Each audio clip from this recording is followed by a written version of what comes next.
People of the Purple Butterfly here. Just got home from work, back at the project. Let me show you what I've done so far. If you recall, we were decorating the two sides and the center. And the pieces I told you was going to have 4 of, well, technically 3 because the bottom is one of the 4.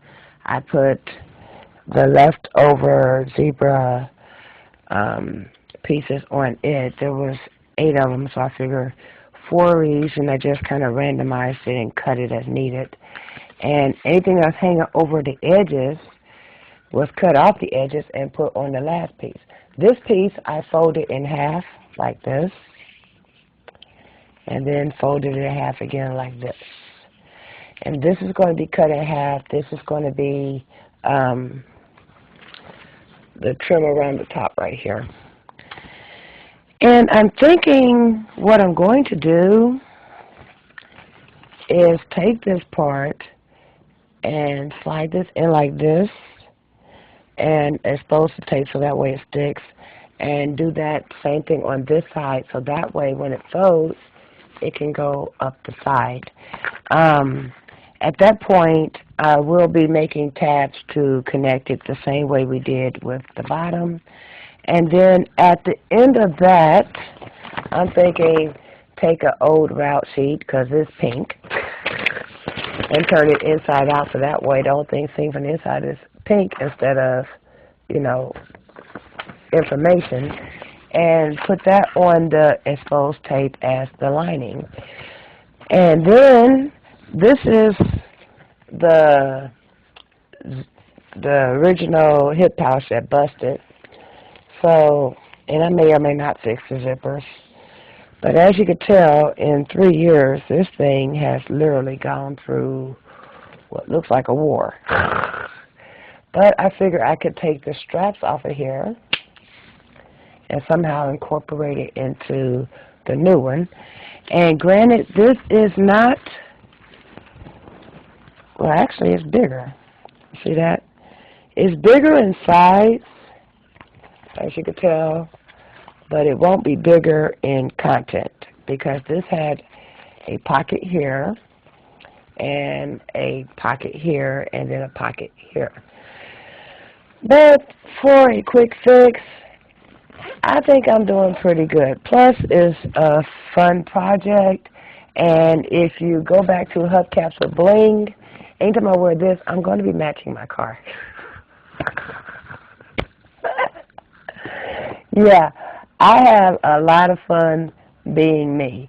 Oh, and someone did ask me today how I got my hair like this, and basically, I was going to do a twist out, but then I realized it was raining, so basically I just put, you know, like a little quarter-size dab of Crisco in my hand, went like this, poured a quart of water on my hair, gave it a good shake, and then went outside. And when I first left the house, it was down here because my hair is that long. But as time went on, you know, the rain hitting it, the sun coming out, the wind, the air, the breeze, it shrunk up nicely into these little teeny spirals.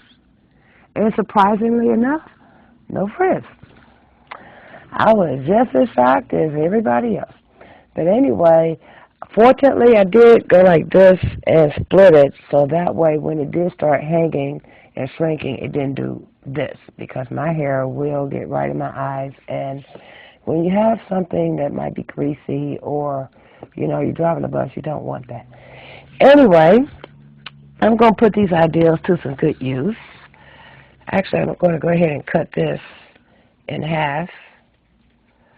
Oh, and the reason why I folded this instead of going by the guidelines, look, that puts it right in the center. So the last thing I wanted to do was cut on one of the lines and then have one side bigger and the other side smaller, because, I mean, hello, we're going for symmetry here. And remember I said make sure you always have, you know, scissors that are made just for whatever you're using. These are the scissors I use for cutting duct tape or tough fabric, so they won't get dull. I won't use my hair scissors on it. I won't use cloth scissors because every now and then, if you're using it to cut tape and stuff, you know, look at that. You get like goop in there or whatever. I could take a spare piece of duct tape and just lift that off. That's kind of nice. Look. Okay, and then when this is done, it'll give a, well, now we're going to fold this in half again. And then I'm going to sit it down so it can just be in wait for its turn. But that's how the trim is going to look. Isn't that neat? Okay, so I have the trim.